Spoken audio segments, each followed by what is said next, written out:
आका सल्लल्लाहु अलैहि वसल्लम जे दीन जो पाबंद बना। ये न समझ त मुल्लन जो दीन आ, मुल्लन जो दीन कोने, दीन मुझे मदीने जे ताजदार सल्लल्लाहु अलैहि व आलिहि वसल्लम जो आ। मरण हर मुसलमान जे मथा हक़ आ, हर मुसलमान जंहिं भी मर्तबे फिक्र सा उन जो ताल्लुक आ। पंहिंजे बच्चन के दीनदार बनायो, पंहिंजे बच्चन के जरूरी मामलात समझायो, एतिरो त समझायो जो सुभाणे मौत अचे वञे त बचड़ो सेरांदीअ खां वेही यासीन शरीफ जो विर्द करे। मरणो त आहे न सभिनी खे। अज़ीज़ा ने मन इन घड़ीअ खे आॾो रखंदे करे, इन घड़ीअ खे आॾो रखंदे करे अल्लाह ताला क़ुरान करीम में तो के फरमायो अल्लज़ी खलक़ल मौत वल हयात लियब्लुवकुम अय्युकुम अहसनु अमला।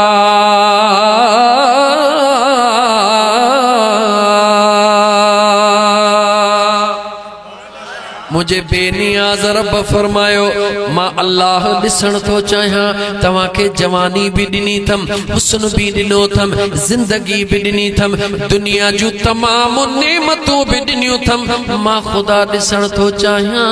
त तवां मां सुहणा अमल केर थो करे। वरी कुरान करीम जी आयत करीमा जो हिस्सो बुध सूरह मुल्क तबारकल्लज़ी रोज इशा जे नमाज खां बाद बुधंदो आ। उन जी आयत रब तो चवे अल्लज़ी खलक़ल मौत वल हयात। ऐ इंसान याद रखी छॾिजां तुझी जिंदगी भी मुझे अख्तियार में आ, तुझो मौत भी मुझे अख्तियार में आ। जेडी मल मां खुदा चाहियां कच्चो पटिया मुझी मर्जी आ, पक्को पटिया मुझी मर्जी आ। मुझो बेनियाज रब तो फरमाए इन जिंदगी ते नाज न कजा। अगर तो के सुनो बनायो तम त हुस्न ते नाज न कजा, जवानी दिनी थमई त जवानी ते नाज न कजा, दौलतमंद बनायो थमई त दौलत ते नाज न कजा, इल्म दिनो थमई त इल्म ते नाज न कजा, इबादत गुजार बनायो थमई त इबादत ते नाज न कजा। नाज करी त मां अल्लाह जे मेहरबानी ते ऐं मुझे महबूब मुस्तफा जे निस्बत ते नाज कजा। मुझा मिठड़ा भा ऐ अल्लाह जा बाना अल्लाह ताला दुनिया में फरमायो तो मां सुहणा अमल केर थो करे। अज जो मौजू उन्हनि सुहणनि अमलन मां हिकिड़ो जेको हाणे मौजू शुरू थो कयां, अञा मूं इहो मैदान ठाहियो पे। हाणे उहो सुहिणो अमल कहिड़ो आहे? दुनिया में राज़ी करणो आहे। को कंहिंखे राज़ी करे, को सौट खे राज़ी करे, को ज़ाल खे राज़ी करे, को रईस खे राज़ी करे, को अमीर खे राज़ी करे, को कंहिंखे राज़ी करे, को कंहिंखे राज़ी करे। खुश नसीब हुआ जेको पंहिंजे जी जल अमड़ ऐं दिल पर पीउ खे राज़ी करे। दुनिया जे अंदर राज़ी त सब को कंदो आ, को कंहिंखे कंदो आ, को कंहिंखे कंदो आ, मगर खुश नसीब हो आ जंहिं पंहिंजे जी जल अमड़ खे राज़ी कयो। खुश नसीब हो आ जंहिं पंहिंजे दिल पर पीउ खे राज़ी कयो। छो त मुंहिंजा दोस्त अज़ीज़ अब्बे ऐं अम्मा जी रज़ा में छाहे। अच मां रब जो क़ुरान पढ़ंदो हलां, अल्लाह जो क़ुरान पढ़ंदे तोखे ॿुधाईंदो हलां त अब्बे ऐं अम्मा सां दुनिया जे अंदर तो के कहिड़े अंदाज में पेश अचणो आ। अब्बे ऐं अम्मा जो रब क़ुरान में मक़ाम कहिड़ो फरमायो आ। अब्बे ऐं अम्मा जे लाइ अल्लाह ताला क़ुरान करीम में हुक्म कहिड़ो फरमायो आ। अल्लाह फरमायो फला तक़ुल लहुमा उफ़िन। सब का पहरो हुक्म मुझे करीम रब जो, मुझो बेनियाज रब तो फरमाए जॾहिं पंहिंजे अब्बे ऐं अम्मा जे साम्हूं अची, जॾहिं अब्बे ऐं अम्मा सां साम्हूं वेही ॻाल्हाइण शुरू करी, मुझो अल्लाह तो फरमाए जेकॾहिं ॿाहिरों आयो हैं, कम तां थकल हैं, कावड़ जिस्म में मौजूद आ, आफीस मां मोटियो हैं, जिस्म में बेचैनी मौजूद आ, ज़मींदार ऐं ज़मींदारी मां मोटियो हैं, हारन सां मामलो थियो आ, जिस्म में कावड़ मौजूद आ। मुझो रब तो फरमाए खबरदार थी जा, बाहरे दर ते बीही रह जा, बाहरे दर जे बाहरे पासे बीही करे तमाम कावड़ गुस्सो खत्म करे पो दरड़ो अंदर अगदे लंघ जा त जीअं अब्बे अम्मा ते तुझी निगाह पवे त तुझे मुहम्मा का गरम फूक भी न निकरे मुझो रब तो चवे मुखे कबूल कान्हे का। अल्लाह फरमाए तो फला तकुल लहुमा उफ़िन, पंहिंजे अबे ऐं अम्मा के उफ़ भी न चइजा, कॾहिं न चइजा, कीअं न चइजा। वला तनहरहुमा, मुझो अल्लाह तो फरमाए कुराड़ी अम्मा कुराड़ो बाबो मता तोखे बार बार सदड़ा कल, मुझो रब तो फरमाए उन्हनि के झिड़क भी न दीजा, उफ भी न कुछ जा, अबे ऐं अम्मा के झिड़क भी न दीजा, यानी सख्त कदे अबे अम्मा सा न ॻाल्हाए जा। मुझा मौला अबे ऐं अम्मा सा कीअं ॻाल्हाया, मुझो बेनियाज़ रब पंहिंजे पाक क़ुरान करीम के अबे ऐं अम्मा जे अदब जो मौज़ू बनाए तोखे समझाए रहियो आहे। वकुल लहुमा क़ौलन करीमा,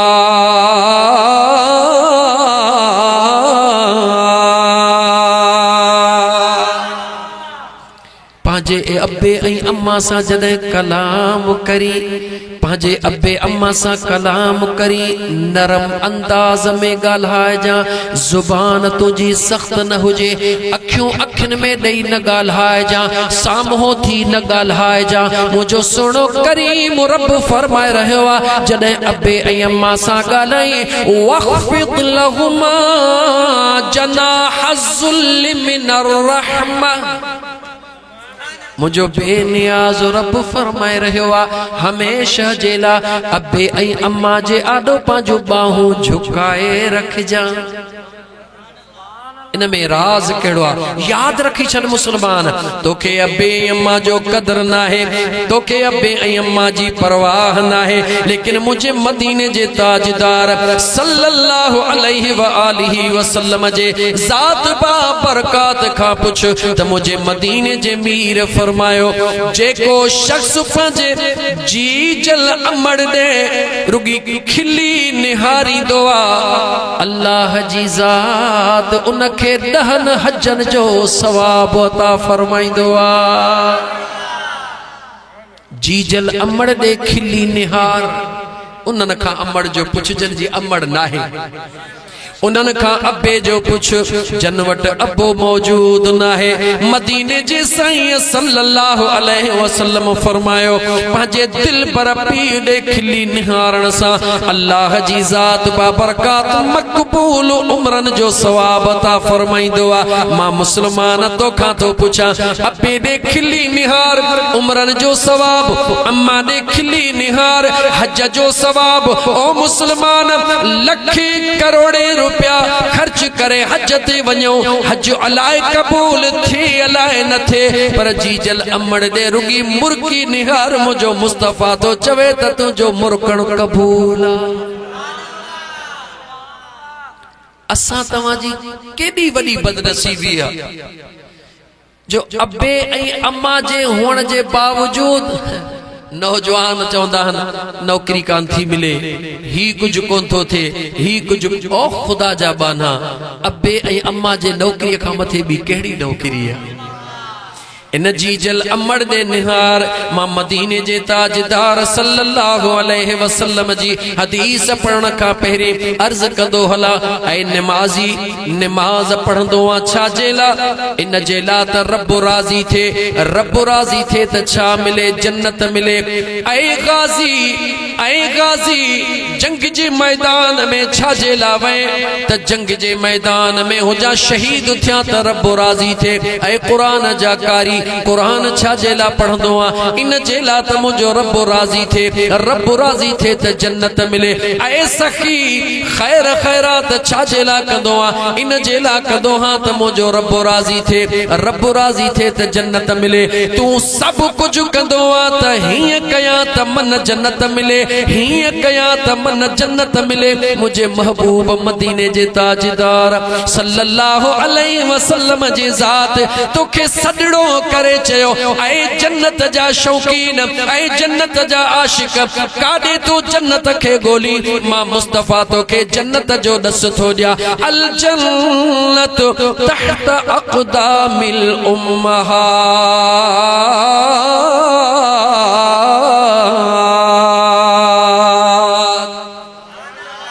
मदीने जे साईं फरमायो जन्नत अमड़ जे कदमन जे हेठा काथे आ जन्नत गाला गाला जन्नत काथे आ अमड़ जे कदमन जे हेठा मथा बिन जेकॾहिं चाही तो त जन्नत ॾिसां अमड़ जे कदमन जे हेठी तरीअ जी ज़ियारत कर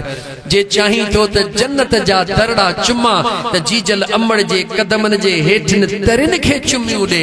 हेठिन तरिन खे मथिन खे न जेकॾहिं चाही तो घर वेठे हजन जा सवाब हासिल कयां जीजल अमड़ ॾे खिली निहार जेकॾहिं चाही तो त घर वेठे उमरन जा सवाब हासिल कयां पंहिंजे दिल पर पीउ ॾे खिली निहार याद रखी छॾिजां मुंहिंजा दोस्त कुछ नौजवान अमड़ जे कदमन जे हेठों जन्नत समझंदा हन पीउ खे घर जो वधियल भाती समझंदा हन खबरदार थी जा नौजवान ये हरगिज़ नाहे अमड़ जे कदमन जे हेठों जन्नत आहे उन जन्नत जो दरवाज़ो वरी दिल पर पीउ जे कदमन में रब रखी छॾियो आहे अमड़ जे कदमन जे हेठों चाहे जन्नत उन जन्नत जो दरवाज़ो काथे आ जीजल अमड़ जे कदमन जे हेठों जन्नत उन जन्नत जो दरवाज़ो बाबा साईं जे कदमन जे हेठों आ अगर बाबा शादी न करे हां त तुझी असांजी अम्मा कीअं थे त पोइ जेको न भाग्यो हूंदो आ उहो दरवाज़ो टपंदो आ या दीवार टपंदो आ दरवाज़ो त नौजवान ऐ नौजवान तू दीन जो सरमायो आ तू दुनिया जो सरमायो आ ऐ नौजवान पंहिंजे बाबा साईं जे कदमन खे चुम पंहिंजे जीजल अमड़ जे कदमन खे चुम दरबारे मुस्तफा सल्लल्लाहु अलैहि वसल्लम में नौजवान आयो ओ मुंहिंजा महबूब करीम मूंखे इजाज़त मिले जिहाद में शरीक थियण थो चाहियां मदीने जे साईं पुछो ऐ जिहाद में हलण वारा एतिरो ॿुधा तुंहिंजा अबो अम्मा ज़िंदह आहिनि या न हा मुंहिंजा आका मुंहिंजा अबो अम्मा जहिड़ा आहिनि मुंहिंजे मदीने जे साईं फरमायो कुराड़ा आहिनि या जवान या रसूल अल्लाह मुंहिंजा अबो अम्मा कुराड़ा आहिनि वाह मुंहिंजा मदीने जा साईं मुंहिंजे मदीने जे मीर फरमायो वञी पंहिंजे अबे अम्मा जी ख़िदमत कर रब तोखे उन्हनि जे ख़िदमत में जिहाद जो सवाब अता करे छॾींदो असा जो नौजवान रात जो होटल ते या गलिन में यह हकीकत तमाम सा हिकड़े मुआशरे जा हो नौजवान तवज्जह कर गलिन ऐं होटलन में तोखे छा थो मिले दोस्तन जी कचहरी ओके दोस्तन जे कचहरी में छा थो मिले दोस्तन जी कचहरी कॾहिं थी मज़ो करे जॾहिं कंहिंजी गिला कबी कंहिंजे मथां घटि वधि ॻाल्हाइबो फलाणो हीअं यानी जॾहिं गिला कबी आहे त कचहरी वधीक मज़ो कंदी आहे कंहिंजा ऐब कढबा आहिनि कचहरी फलाणो हीअं थई वाह वाह वाह वाह वाह वाह अल्लाह जो क़ुरान ॿुध ओ जहन्नम ख़रीद करण वारा मुंहिंजे बेनियाज़ रब जो क़ुरान ॿुध मुंहिंजो अल्लाह ताला क़ुरान करीम में फरमाए रहियो आहे इन कसीरम मिनल ज़न्न इन बअदल इस्मु वला तजस्ससु वला यग़तब बअदुकुम बअदा अयुहिब्बु अहदुकुम अन याकुल लहम अखीहि मैतन फकरिहतुमू ए नौजवानो रात जो होटल ते वेही कचहरी करण वारो रात जो होटल ते पंहिंजा मुंहिंजा दोस्त अजीज ड्राड़ा करे टाइम पास करण वारो तव्हां पंहिंजो टाइम पास न करे रहिया हो तव्हां पंहिंजो जहन्नम में घरड़ो ठाहे रहिया हो। अल्लाह जो कुरान करीम ॿुधाए रहियो आहे जेको हुन जी हुन सां गिला थो करे जेको हुन जी हुन सां गिला थो करे मुझे अल्लाह फरमायो कुरान करीम सच्चो आया न पाण जवाब दे। अयुहिब्बु अहदुकुम अन याकुल लहम अखीहि मैता मुझे अल्लाह फरमायो ओ हुन जी गिला हुन सां करण वारा ओ हुन जूं ॻाल्हियूं हुन सां करण वारा मुंहिंजो रब तो पुछे छा तूं पंहिंजे मुअल भाउ जो गोश्त खाइण पसंदि करीं थो। ऐं मुसलमान ॿिए जी गिला करण जे लाइ क़ुरान छा चयो छा आहे पंहिंजे मुअल भाउ जो गोश्त खाइण को आहे इंसान जेको इहा ॻाल्हि पसंदि कंदो। पोइ नौजवान तूं राति जो कचहरी में छा करे रहियो आहे हिकिड़े पासे क़ुरान करीम ॿुधाए थो त मुअल भाउ जो गोश्त खाई रहियो आहे हिकिड़े पासे होॾां जीजल अमड़ा जॾहिं हिकिड़ो दफ़ो खिली निहार त हजन जो सवाब आहे हिकिड़े पासे दिलबर बाबा कुराड़ो खट ते सुतो पियो आहे जंहिंजे कदमनि खे चुमियूं ॾे त तोखे उमिरे जो सवाब अमड़ जे कदमनि खे चुमियूं ॾे त तोखे हज जो सवाब हिकिड़े पासे जन्नत तुंहिंजो इंतज़ार करे रही आहे ॿिए पासे वरी हथनि सां तूं जहन्नम ख़रीद करे रहियो आहे। ऐं नौजवान कीअं थो चवीं त मां सियाणो आहियां तो जहिड़ो चरियो त ॿियो केरु आहे ई कोन तोखां त उहो चरियो लख दफ़ा भलो आहे जेको मेंटली अपसेट आहे उहो भला कम अज़ कम कंहिंजी गिला त कोन थो करे। ए नौजवान पंहिंजे पाण खे संभाल जीजल अमड़ जे कदमनि में किरी पो जीजल अमड़ खां दुआऊं पिन जीजल अमड़ खां दुआऊं पिन अमड़ जी दुआ उहा थी जंहिंजो तोखे अंदाज़ो बि कोन्हे लेकिन यादि रखी छॾ अगरि जीजल अमड़ तोखां नाराज़ रहिजी वई जिंदगी रब तोखे ॾिनी जवानी मुझे करीम रब तोखे ॾिनी जीजल अमड़ कुराड़ी भी तुझे आॾो दिलबर पीउ कुराड़ो भी तुझे आॾो अगर तो पंहिंजे अबे ऐं अम्मा कुराड़नि जी ख़िदमत न कई उन्हनि खे नाराज़ छॾे ॾिनई यादि रखी छॾजां आख़िरत में तुंहिंजो कोई हिस्सो बाक़ी न हूंदो। जन्नत त परे जी ॻाल्हि आहे पर मुंहिंजे महबूब मदीने जे ताजदार सल्लल्लाहु अलैहि व आलिहि वसल्लम जे ज़ात फरमायो मां मुस्तफ़ा सल्लल्लाहु अलैहि वसल्लम क़यामत जे ॾिहाड़े चईनि माण्हुनि खे मां मुस्तफ़ा पंहिंजे मुंहुं कोन लाईंदुसि घणनि खे वरी ॻाल्हाए घणनि खे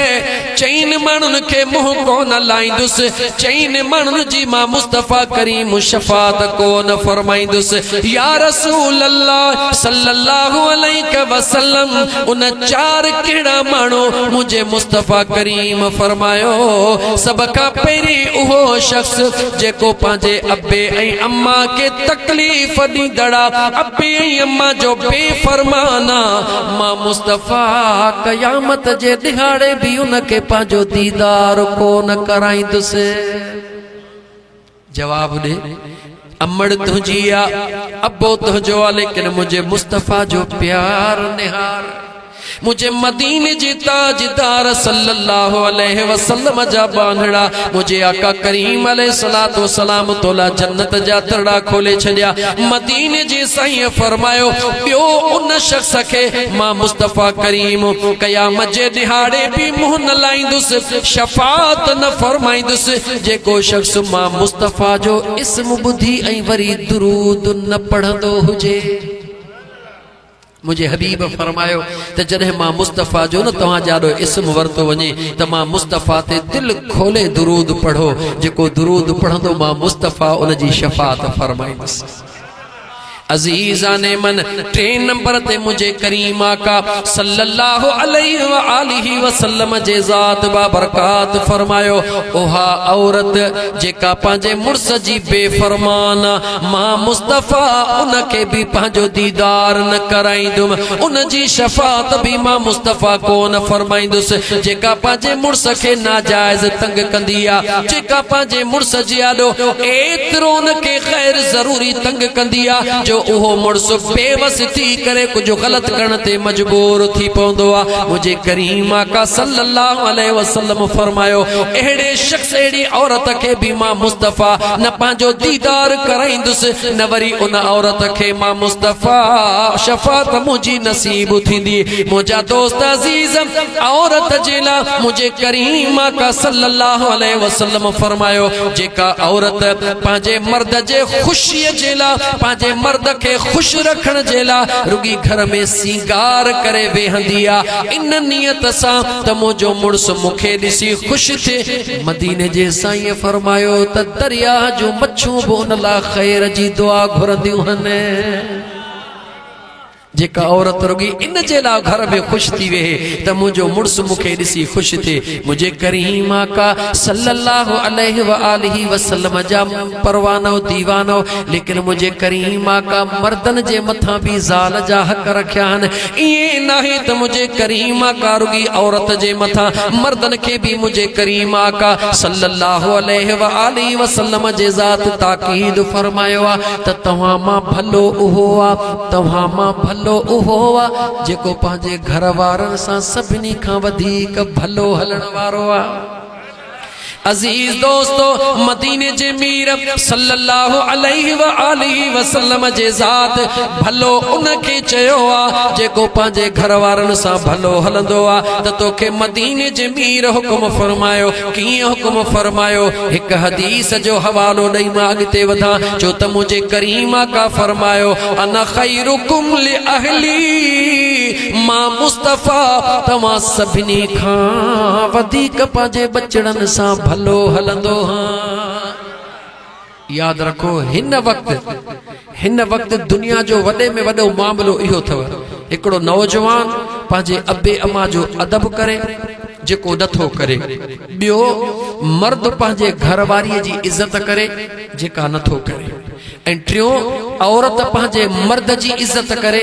जेका नथी करे। अगर ये टे मामला हल थी वञनि त हिते दुनिया सॼी जन्नत पाण ई बणिजी। दोस्तों याद रखी छो असा इन मामलन जे तरफ कोई तवज्जो को नथा ॾियूं लेकिन मर्द जे ला मुझे करीम आका जी हदीस बुध मुझे महबूब मदनी सरकार सल्लल्लाहु अलैहि वसल्लम पाण जीअं केॾो ॿाहिरों आया घर जे अंदर अम्मा आयशा सिद्दीका रज़ियल्लाहु ताला अन्हा पानी पी रही हुई। छा पी रही हुई? अम्मा आयशा सिद्दीका सुनी पानी पी रही हुई। मदीने जे मीर सल्लल्लाहु अलैहि व आलिहि वसल्लम अम्मा आयशा सिद्दीका के फरमायो आयशा जी मुझा आका थोरो पानी बचाए जा थोरो पानी बचाए जा। अम्मा आयशा सिद्दीका पानी बचायो। मुझे महबूब मुस्तफ़ा फरमायो आयशा इहो पानी मुखे दे त मां मुस्तफ़ा पिया। अय मुसलमान ज़ाल जी ओबर पिण के ऐब समझण वारा ज़ाल जी ओबर के पांजी इंसल्ट समझण वारा मुझे महबूब मदीने जे ताजदार सल्लल्लाहु अलैहि व आलिहि वसल्लम जे पाक सुन्नत दे निहार मुझो हुजूर त उहा ज़ात जे जे कदमन जो पानी पिण जे ला सहाबा दीवाना हुंदा हुया जिनके कदमों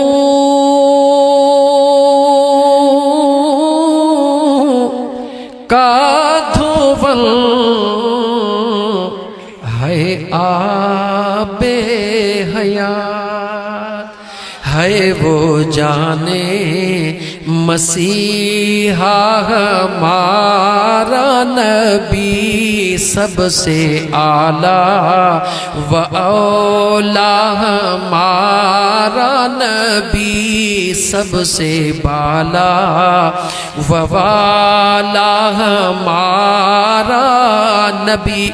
मदीने जे मीर सल्लल्लाहु अलैहि व आलिहि वसल्लम जे वुज़ू जो पानी हासिल करण जे ला सहाबा दीवाना हुंदा हुया वो मुझो महबूब करीम अलैहिस्सलातु वस्सलाम पांजे प्यारी कुंवर आयशा सिद्दीका सोनिया के फरमायो आयशा पानी बचाए अम्मा आयशा पानी बचायो मदीने जे मीर फरमायो आयशा इयो पानी वारो था मां मुस्तफा के दे जने महबूब जे हथड़न में आयो ए मुसलमान गौर कर मुझे हुजूर पूछो आयशा जी मुझा आका बुधाए तक केड़ी जगह ते तो मुंह रखी पानी पीतो आ तमा मुस्तफा उन जगह ते मुंह रखी पानी पिया। ऐ नौजवान खुदा जो वास्तो थे ईमानदारी से बुधाए जेकॾहिं न मर्द पंहिंजे घरवारी सां एतरी छो तो ओबर मोहब्बत खां सवा ॿियो त कोन पियो जवाब दे ये कोन पियो न मुझे आका करीम अलैहिस्सलातु वस्सलाम तोखे पंहिंजे घरवारी सां मोहब्बत करण जो केॾो न आसान तरीक़ो दस्यो आहे। मां तोखां तो पुछां जेकॾहिं हिकिड़ो दफ़ो रुगी तूं पंहिंजे घरवारीअ खे चयो ऐ अल्लाह जी बानी अॼु ॿुधी आयो हां सजण साईं जे फ़क़ीर ॿुधायो त मदीने जे साईं पंहिंजे प्यारी कुंवार खे फरमायो त तूं पाणीअ जी ओबर कर त मां मुस्तफा पिया ऐं पिया बि उन जगह तां जंहिं जगह ते तो मुंह विझी पीतो मां मुस्तफा उते ही लबड़ा रखी पानी पिया छाजे ला हुजूर फरमायो मुझे आका करीम अलैहिस्सलातु वस्सलाम तो असांजे घर के जन्नत बनाइण चाहियो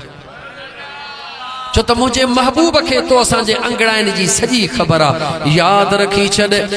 रखी छड़ मुसलमान मुझे महबूब करीम अलैहिस्सलातु वस्सलाम जे सुन्नतुन के छड़न वारा हे जेके तोखे अॼु परेशानियूं न छाजे करे हुजूर जी सुन्नत छड़ी थे तुझे घर में बेचैनी छाजे करे हुजूर जी सुन्नत छड़ी थे तुझे घर में बेबरकताई छाजे करे हुजूर जी सुन्नत छड़ी थे तुझे घर में मोहब्बत नाहे छाजे करे हुजूर जी सुन्नत छड़ी थे। याद रखी छड़ मुझा दोस्त अजीज जेको धन पी पंहिंजे धनार खे छॾे ॾींदो आहे कॾहिं भगड़न जे हवाले थी वेंदो आहे कॾहिं गिदड़न जे हवाले थी वेंदो आहे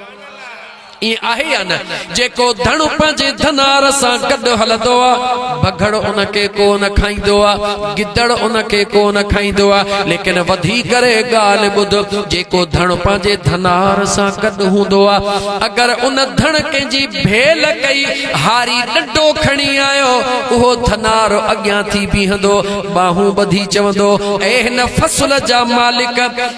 ॾोह त मुंहिंजे जानवरनि ज़रूर कयो आहे पर मां उन जो जिम्मेवार हाँ मुझे जानवर के न चो मां तोखे बाहूं तो बधा यानी ॾोही जानवर के भी चो मालिक छॾाए पो अॻिते वठी वेंदो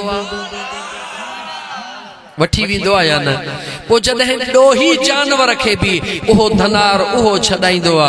जंहिंजे चवण में धनार हलंदो आ त पो तूं मुझे महबूब मुस्तफा जो गुलाम नहीं छा जे चाही तो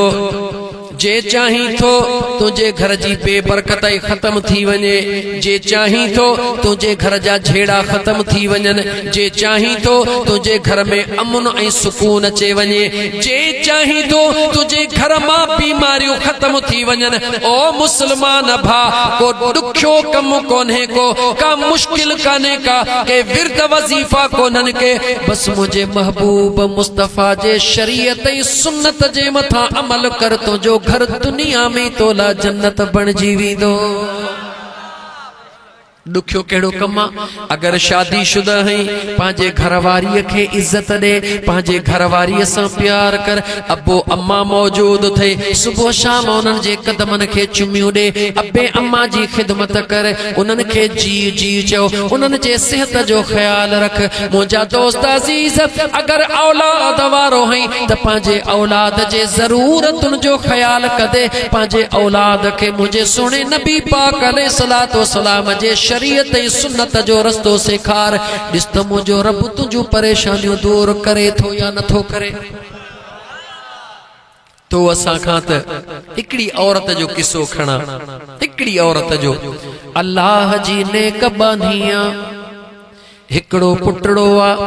धारियन में शादी करे आई आ। अजीजा ने मन मुर्स अल्लाह जे रज़ा सां दुनिया छॾे वयो। मां हुंदी आ, मां जे दिल में ख्याल आयो बचड़ो हिकिड़ो आ, मिट माइट मौजूद नाहिन, सुभाणे हिन मुंहिंजे बचड़े खे केरु ॾियण वारो आ, छो न पंहिंजे बचड़े खे अहिड़ो रस्तो सेखारिया जो मुंहिंजो बचड़ो सुभाणे कंहिंजो बि मोहताज न थिए। हिक मां पंहिंजे बचड़े जे लाइ दिमाग़ में प्लानिंग ठाही, प्लान बनाए छा थी करे। ऐं मुस्लमान, एॾे पार जा जे रहण वारा मुंहिंजा मुस्लमान भाइरो, अगरि इन हिकिड़ी ॻाल्हि ते बि अमल कंदो इंशाअल्लाह ताला हे सजण साईं जो फ़क़ीर ऐलान थो करे त तव्हांजे ज़िंदगीअ खे अल्लाह दुनिया में तब्दील करे छॾींदो। उन औरत छा कयो, जेॾी महिल निमाज़ जे लाइ उथे थी, नंढड़े बचड़े खे हथ थी विझे, अब्बा हलिया, अम्मा काॾे,